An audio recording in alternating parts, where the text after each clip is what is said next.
Welcome back to Unrated Podcast here. You have Elijah alongside Grant. We're going to get into another episode. Just finished another episode of Hard Knocks. We're going to dive into that. They're front and center in, the Detroit City here. So, just kind of want to throw it your way. Week two, kind Yeah, of what was your overall thoughts of the episode? way better episode in my opinion. Thought it was a little more action packed. Obviously, the first one, the first one was what it was. But I think this one, I know we had even talked like last time about how I like to see more about Swift. I'm around St. Brown. Like, sure enough, I mean, those seem to be a couple individuals that were more around the focal point for this show. Um, yeah, I mean, I think I'll say kind of like some of the takeaways that I have overall, starting with Swift. I don't know, maybe it's just me, but like to me, he just kind of comes off as like lazy, like a little disinterested sometimes. Like he knows he kind of reminds me of one of them guys. And we all went to school with him growing up and like super talented, but like maybe just don't always be putting like forth that sort of effort. I could be 1,000% wrong because he is in the NFL. You got to be a certain type of like Yeah, cover. to be in the NFL. But and granted, sample size, we're not like in the meeting rooms and stuff, hearing everything all the time, anything like that. But just a few little clips, and even like during the game when he like missed a hole and got pulled, I don't know. For me, it was just kind of like, does he like care? Like, because I feel like how I'm looking at how that backfield is shaped up, I feel like he could kind of have like a Kamara type, like role Mhm. to where he can catch a ball off the backfield, run the ball pretty well. But on the flip side, I mean, you got guys behind him like Jamal Williams that work hard, get into it every day. So I think we need him to kind of be that bell cow, but it could kind of turn maybe something to where he might end up being like sharing majority of carries and such. And that's just one thing. I'm probably a little over the top with that, probably thinking over that too much, but that's one thing. And then overall, I mean, I enjoyed like hearing about Amon Brown's story. I forgot he had a brother in the league. Mhm. It was pretty cool seeing their dad. Their daddy was pretty much training them from when they were younger. They showing little clips here and there. And then Malcolm Rodriguez. The thing with him, so I'm glad that we found a sixth rounder that could contribute to this team. But on the flip side, I'm kind of concerned that we have a sixth rounder contributing as much as he is to this team already. Yeah, no, so not to cut you short, please keep that back. That is literally my third point. Yeah. So Yeah. I would say, it was kind of crazy seeing a linebacker coach. He's really in there getting after everybody. Don't sound like anybody's really, sticking out besides him. Mhm. And he's showing, I mean, usually people disappear and the pads come on. I mean, he was looking forward to the pads. He's been, all over the place, just destroying people in training camp. So yeah, like I said, that's a bright spot. It's always nice to find a guy like that's a very valuable pick. Shout out to it looks good. Shout out to Brad Holmes for finding that a little diamond in the rough. We'll see what happens as the year goes on and such. But I mean, he's making a great impression. So I would say overall, it's a pretty nice episode. I enjoyed it. Yeah, I thought it was a good episode. I do think, back to what I said just week one regarding this, I think they're trying real hard to make it still like movie like, cinematic, Yeah. maybe even, I don't want to say TV show, reality show like, but that's kind of the vibes I'm getting because even off rip, they started this, which I could be wrong about this, but they started with like a recap in like last time or, Mm-hmm. in the last episode, this happened. I don't recall that typically happening. On Hard Knocks.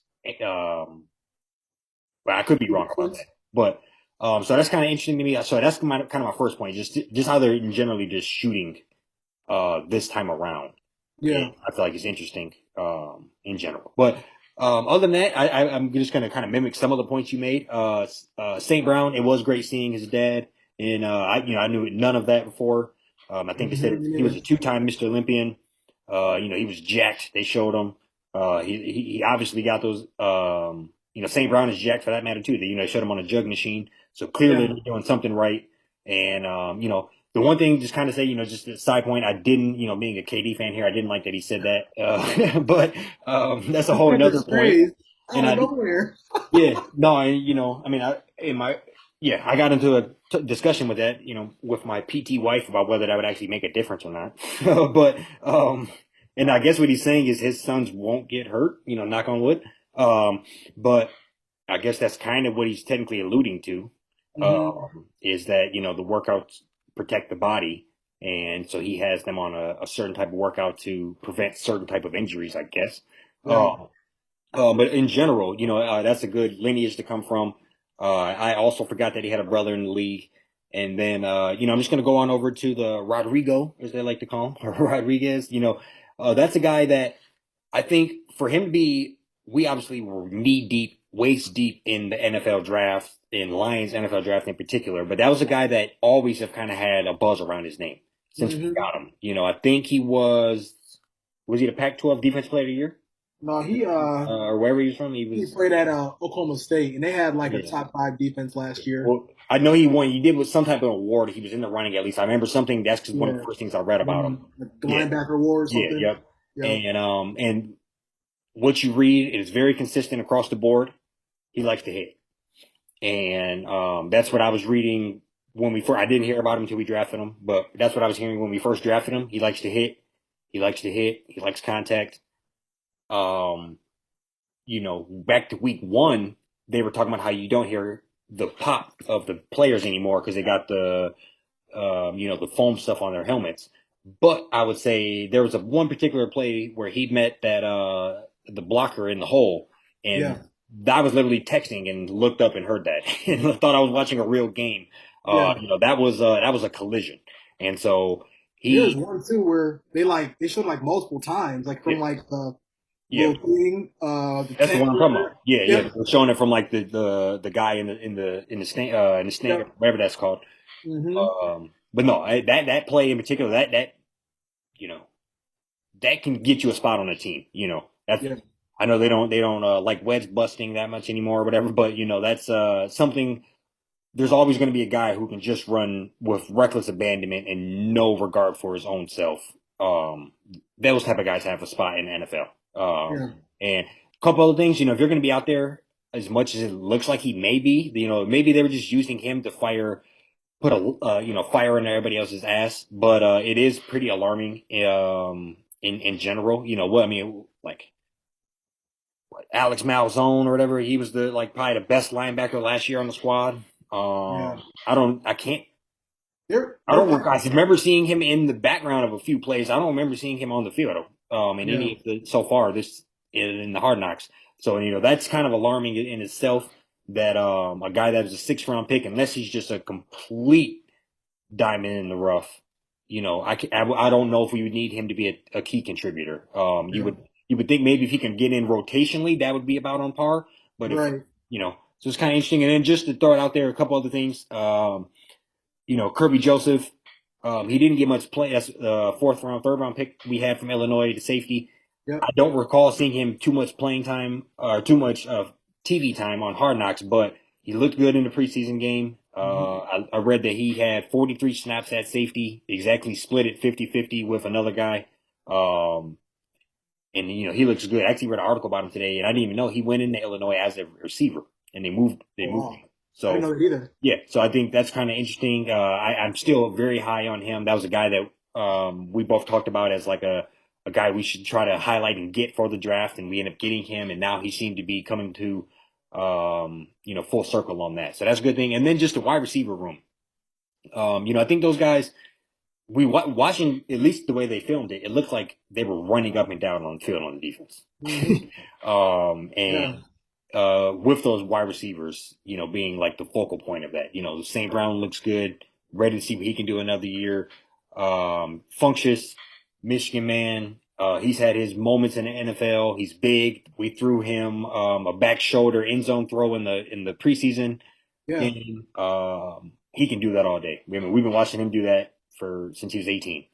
I And heard them with him tight end, like yeah, back yeah, to tight end, which I think mismatch nightmare agreed, if that's the agreed. case. And light a fire under Hawkins' ass, who's who we've talked I about think him for a here. while. So and then just and then Josh Reynolds, kind of was the came over. Jared Goff is familiar with him.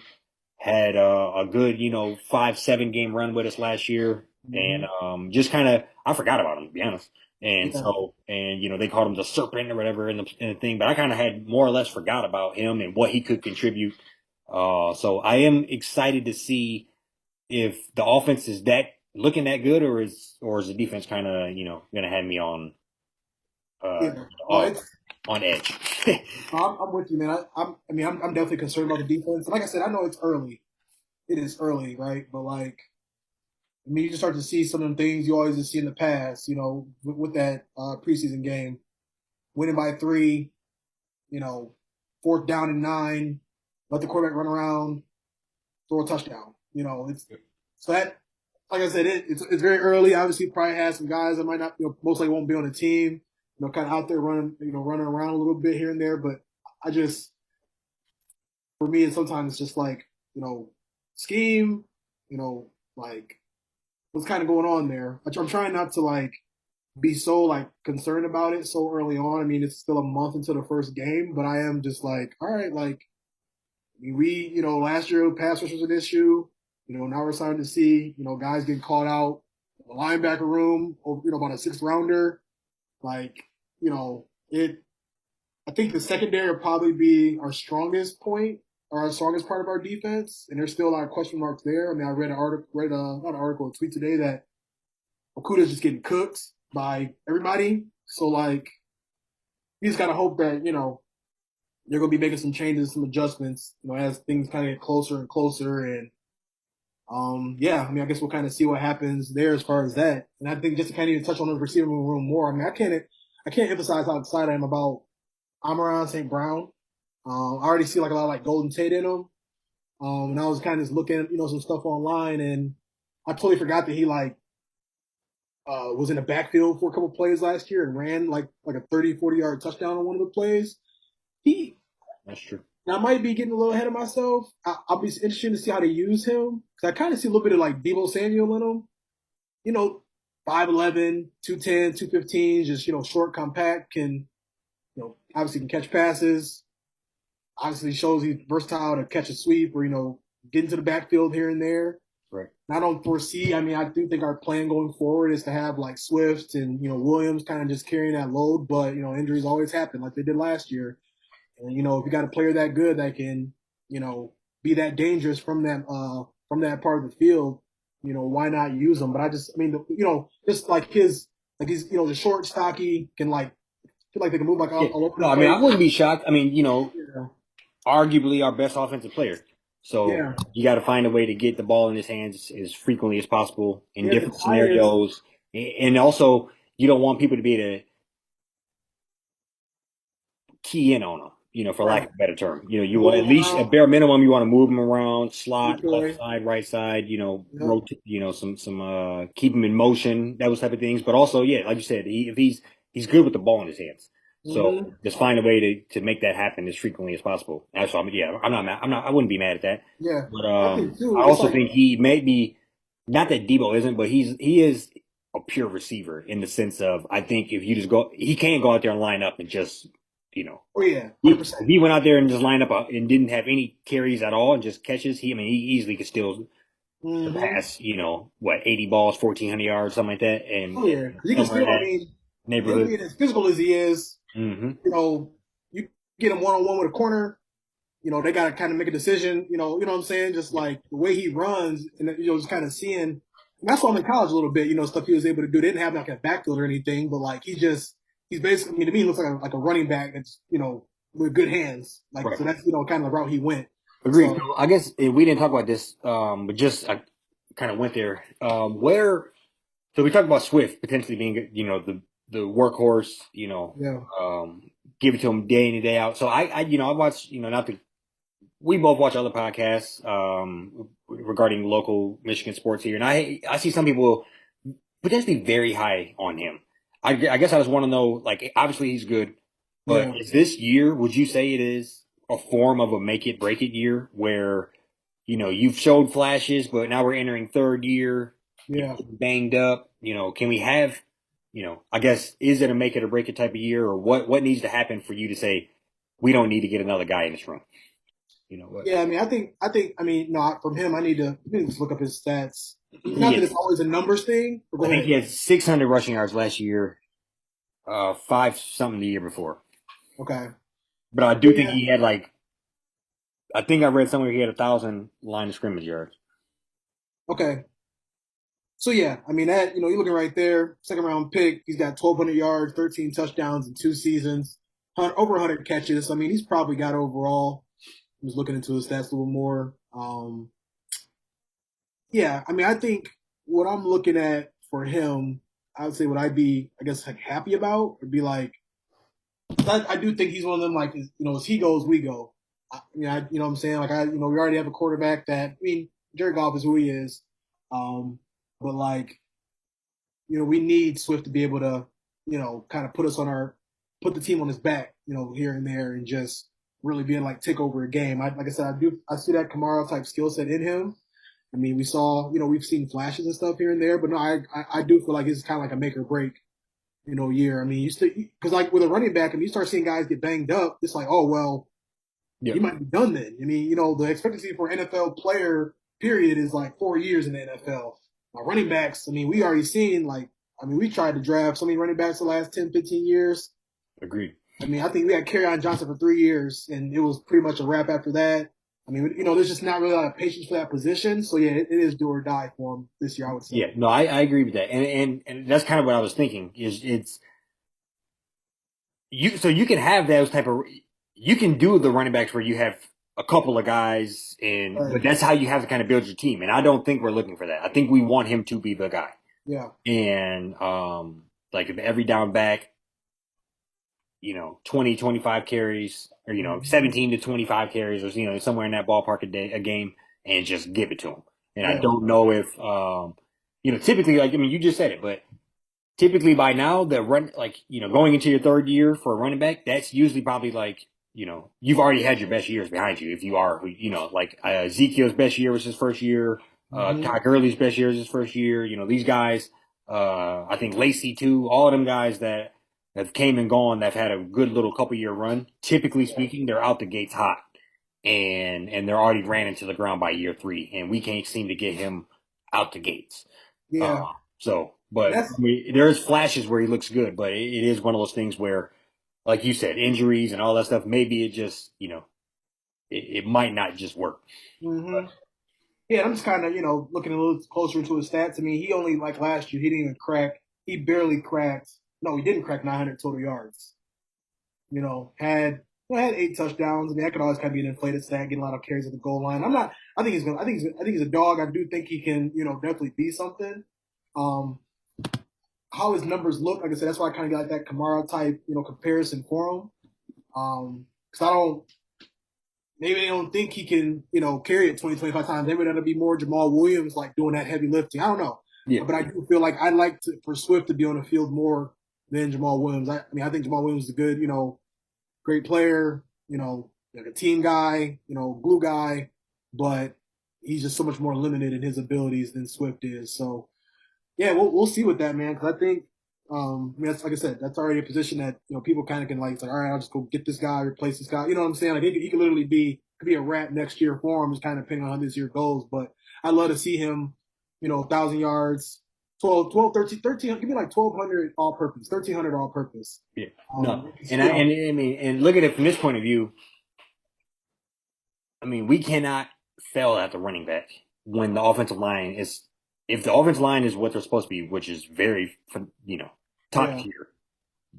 You'll be insane not to be able. You can literally, when your offensive lines are as good as ours is supposed to be this year, people literally put anybody back there and get 1,000 yards. right. That should be our So, identity. yeah. Like, should be So like 60-40, like run the pass, my yeah, opinion, just based on how this team is built. agreed, agreed. And if you don't have the guy to be able to go back there and just hand it to him, that's Right. an issue because that, you know, I mean, you literally, I mean, look at some of these great offensive lines over the last few years. They're putting back any old second, third, fourth round pick, and and he's looking like a AP. So Yeah. yeah. Yeah, I mean, yeah, that's where it is now. I mean, it's unfortunate. Like at one point in time, it was like Hmm. running backs kind of ran shit, but now it's like, I mean, like you said, you really watch teams just draft players, fifth, sixth round running backs. I mean, they come in, hit the hole hard, pick up blocking assignments. Like, I mean, it's not really even like I mean, getting as a running back getting drafted that late in the drafts. I mean, it's like, okay, Yeah. like all I gotta do is go in here and just run. You know what I'm saying? Just out. Like that's easy. It's probably maybe one of the easier transitions to the NFL, in my opinion. I would say just across the board from all positions. So yeah, like I mean, it wouldn't be nothing if he doesn't do what he's supposed to do this year. It'd be nothing for them to go pick up somebody else late round next year and just try to see if they can light a fire on them or something, or be in that process of potentially moving on. So we'll see what happens with that. Agreed. And I guess just to, I had my paper folded, so I missed the point here. But I had, I guess just to transition a little bit, kind of more to the coaching and aspect of things. Who So I guess I don't know. I guess from my point of view, they've showed the coaches they luckily had them on two different sidelines, which is something I was happy about because they were like they were trying to manufacture the arguments, for lack of a better term. But so I have that to say, it kind of looks like Deuce is the one calling the plays. Yeah, I don't know who's calling the plays. Yeah, Not sure. yeah, because I thought it was supposed to be the guy that took over last year at the end of last year. I think his name was Ben Johnson, and yeah, it just kind of seems like So I will. Deuce is the one calling them. So Yeah, I will say because like, are you talking about the scene when like when they're in the game when it didn't work out, or was that practice? yeah, yeah. Well, I feel like continuously he's the one calling, even when they were going back in week one, Okay. when they were doing the offensive versus defense, he was the one on the field.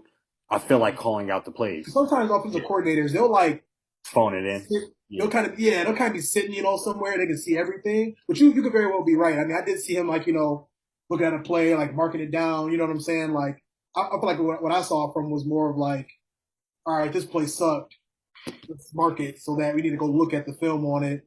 But it very well could have been him, saying like, all right, like this play's done, like going to the next play. But No, you could be right. He could be sitting up press box Yeah. type, just in the quarterback ear. that bird's eye view. Yeah, more. for sure. That's definitely could be the case. I just kind of like an observation I made. Just wasn't sure if you made the same one or not, but Yeah, that's really interesting because I think it goes back to my point I made last week about how like they have all these coaches with like 80 years of NFL experience, but like very light on the coaching side of things. So that, to me, no offense to Deuce, but like that would be slightly, you know what I'm saying, like a little bit of a concern because I think he's only been coaching for like a year or two. I don't know. I mean, maybe they trust him to be able to do it at some point. Just maybe that's something that comes as natural. But like, and I could be totally wrong on this, but I just feel like you don't hear about like first, second year guys like calling plays. I mean, I know, you know what I'm saying? So that would be interesting though to kind of see who is, if it is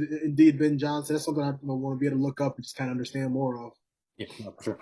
But no, I think in general, I am. This is doing its job. It's getting me very excited for the season. Yeah.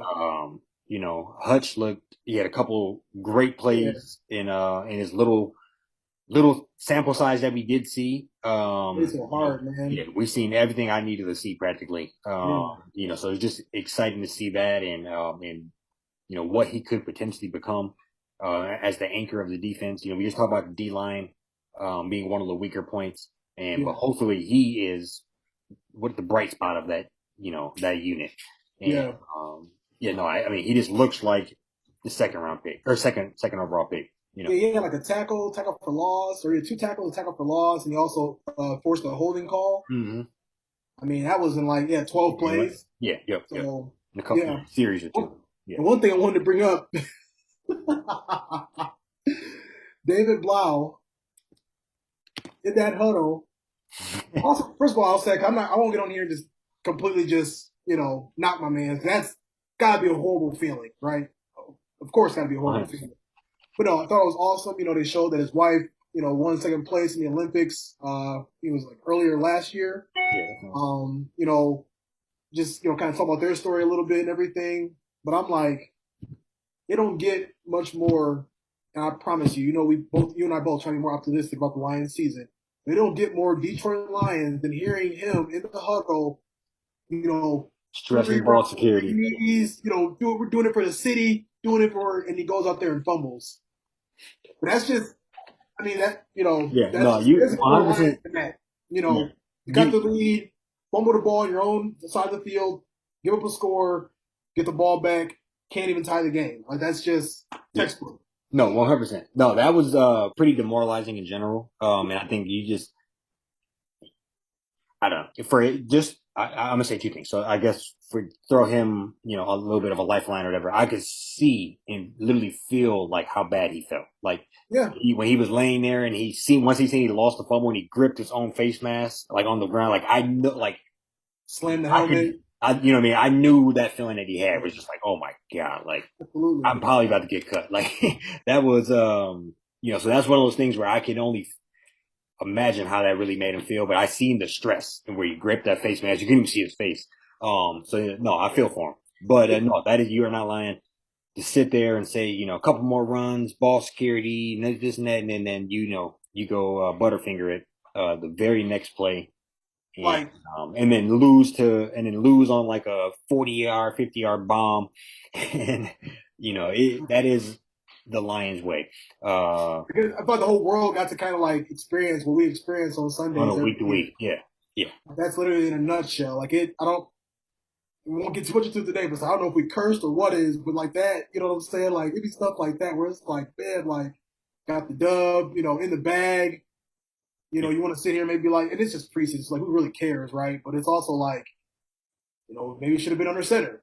There's just so many different things like kind of think about in that situation to try to just like secure that win. Because I mean, yeah, when you're, I feel like a lot of the Detroit sports teams. I mean, we're in rebuild.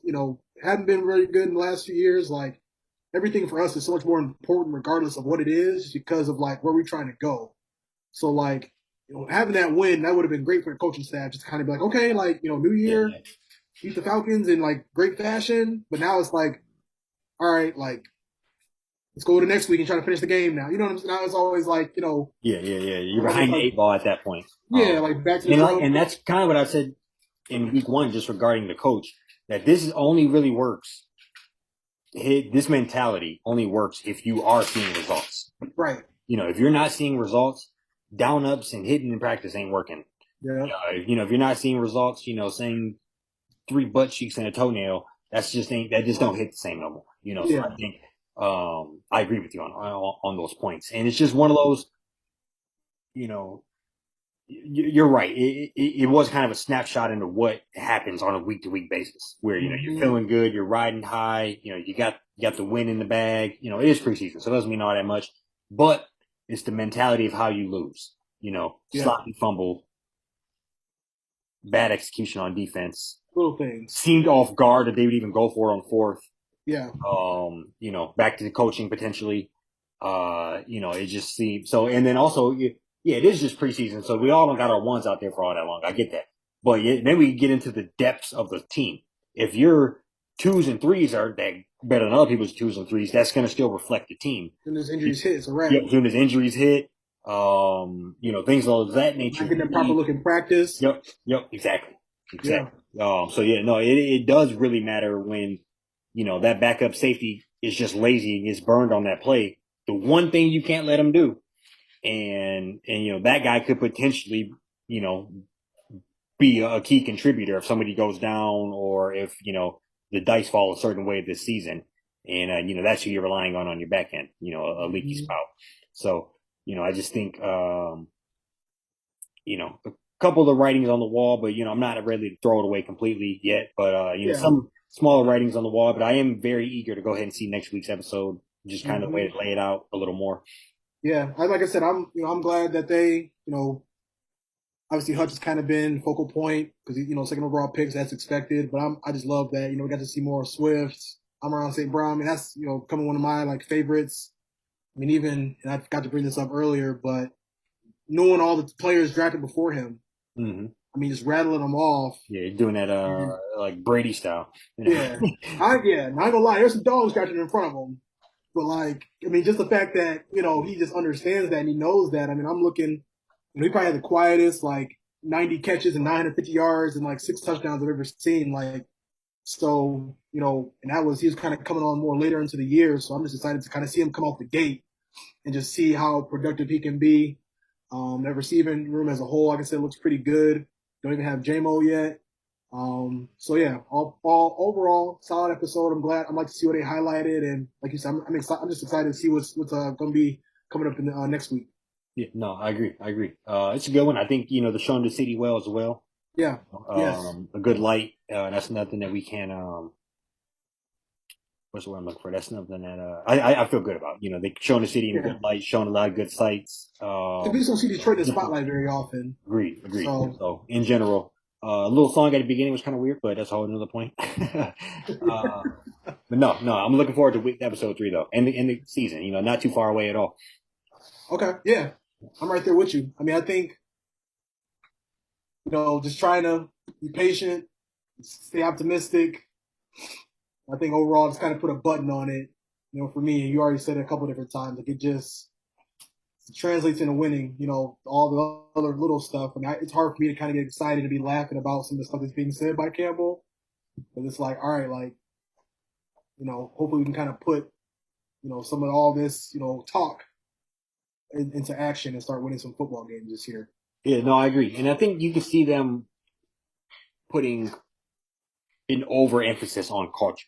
Yeah. They're sitting around asking players that played at good universities how many times you lost in college, and all that. Which I do think I get all that, but also that's all things that I just don't know if it really works because nobody gives a shit how many games you won in college. This is I won undefeated in high school. I mean, I don't, I just don't understand I get the idea behind it, but I don't know if it works. Yeah. Is my point. I guess it's an experiment. This whole thing is an experiment. Not having experienced coaches, hiring a dude that used to be a tight ends coach as your head coach. Yeah. Jared Goff is an experiment. The whole thing is just, like a lab experiment to see if we can kind of turn this around and, but either way, I say all that to say, they do got me on the hook and, and I'm overly excited, to see all of it, just week to week, seeing Big Hutch go to work is, as a Michigan fan, I'm a tune in every week for that alone. So, yeah. You got anything else for people? That's all, man. 3 more episodes. Looking forward to, just kind of seeing how things unwind. And yeah, football season is literally right around the corner. So it's exciting to kind of just see things starting to slowly just make that transition. Yes, sir. All right. That's all. Peace. So.